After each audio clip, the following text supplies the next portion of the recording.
আসসালামু আলাইকুম, কেমন আছো তোমরা সবাই? চলে আসলাম আর একটা নতুন ভিডিও নিয়ে।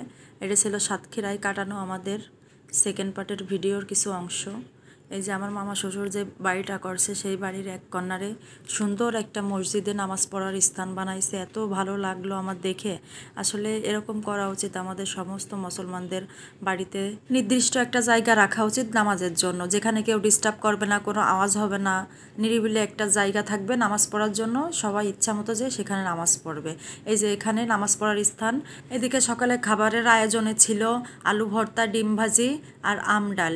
এত মজার মজার আয়োজন করছে মামি, প্রত্যেকটা বেলায় একা হাতে সমস্ত রান্না করছে। এক এক বেলায় 25 থেকে 30 জনের আয়োজন ছিল। প্রত্যেকটা বেলায় মামি নিজ হাতে রান্না করছে, রান্নাঘরে কাউরে ঢুকতে দিইনি। তারপর আমরা খাওয়া দাওয়া করে আবার একটু হাঁটাহাঁটি করলাম। চারিদিকে সবুজ আর সবুজ, খুব সুন্দর একটা গ্রাম। এই যে একটা খালের উপর দিয়ে একটা ব্রিজটা অনেক পুরনো, ভেঙে নিচের অংশটুকু আছে। এটা হচ্ছে টালির একটা ঘর। এটা আমার নানি শাশুড়ির রান্নাঘর ছিল, আমার নানা শ্বশুরের তৈরি করা সেই পুরনো আমলের রান্নাঘর। এই বড় বিল্ডিং এর সাথে এই ঘরটাও তৈরি করা। এটার বয়সও 120 বছরের মতো। আর এই যে সেই পুরনো বিল্ডিং এর অর্ধেকটা আছে। সম্পূর্ণ বাড়িটা এখন আর নেই, অনেক অংশ ভেঙে ফেলা হয়েছে, কিছুটা অংশ আছে। আর এখানে গিয়ে দেখলাম ছোট ছোট গাছে অনেক বড় বড় আম ধরে আছে। আর এই যে যে গোল ঘরটা দেখতে পাচ্ছেন, বলেন তো এটা কি? এটা সাতক্ষীরার মানুষই বলতে পারবে, সাতক্ষীরা অঞ্চলের মানুষই চেনবে। আমি তো জীবনে প্রথম দেখলাম। এটা হচ্ছে গোলা বলা হয়, ধান রাখে এটার ভিতরে। আর নিচে এই যে হাঁস মুরগির ঘর বানাই ফেলছে। আর উপরে এই যে চারকোনা যে ফাঁকা অংশ দেখতে পারছেন, এখানে মই দিয়ে ঢুকে ধান সংরক্ষণ করে রাখে সারা বছরের জন্য। পাশে দেখলাম আবার একটা মাটির ঘর, সেটা আবার দেখে আমরা আম বাগানের দিকে গেলাম। আম গাছ তলায় আম পড়ে পড়ে আছে, কেউ তোলে না, আর আমরা শহরে কিনে খাই। তারপর আমরা আবার কয়েকটা আম তুললাম, তুলে একটু লবণ আর মরিচ দিয়ে খেলাম, খুব মজা লাগলো। আম বাগানের ভিতরে দেখলাম আনারস গাছ লাগানো, সেখানে আবার আনারস হয়েছে, লাল লাল আনারস। আমি কিন্তু আমার জীবনে প্রথম দেখলাম আনারস গাছ বা লাল আনারস। আপনারা কে কে আমার মতো প্রথম দেখছেন অবশ্যই কমেন্টে জানাতে পারেন। তারপরে বেশ কিছুক্ষণ আমরা আম বাগানে ঘোরাঘুরি করলাম, কিছু আম নিলাম।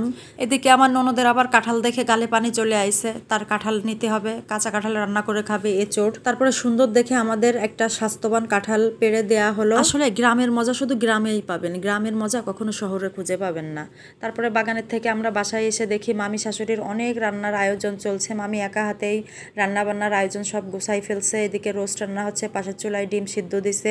মামি এক হাতে সব রান্না করে। আর মামির হাতের রান্নার কথা কি বলবো, অতুলনীয়। মামির হাতের রান্নায় মনে হয় অন্যরকম একটা জাদু আছে, অসম্ভব রকমের মজা করে রান্না করে মামি। মামির হাতের রান্নার পুরো রেসিপিগুলো আপনাদের সাথে শেয়ার করতে পারলে আমারও অনেক ভালো লাগতো, কিন্তু আসলে আমি তো ছিলাম না। আমরা বাইরে আম বাগানে গিয়ে ঘুরে আম খেতে খেতে এসে দেখি মামির রান্না প্রায় কমপ্লিট।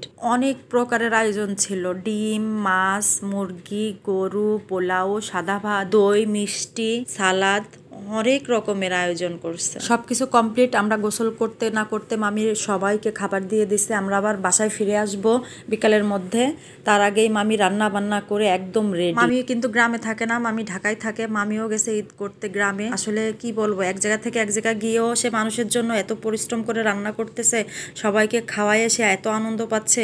আসলে এরকম মন মানসিকতা কয়জনের থাকে বলেন তো? যতটুকু টাইম ছিলাম সাতক্ষীরাতে ভীষণ মজা করে সময়টা পার করছি। আজকের এই ভিডিওটা কেমন লাগলো অবশ্যই কমেন্টে জানাবেন। যদি ভালো লেগে থাকে অবশ্যই একটা শেয়ার দিয়ে দিবেন। দেখা হবে পরের কোনো ভিডিওতে, সে পর্যন্ত সবাই ভালো থাকবেন। ধন্যবাদ।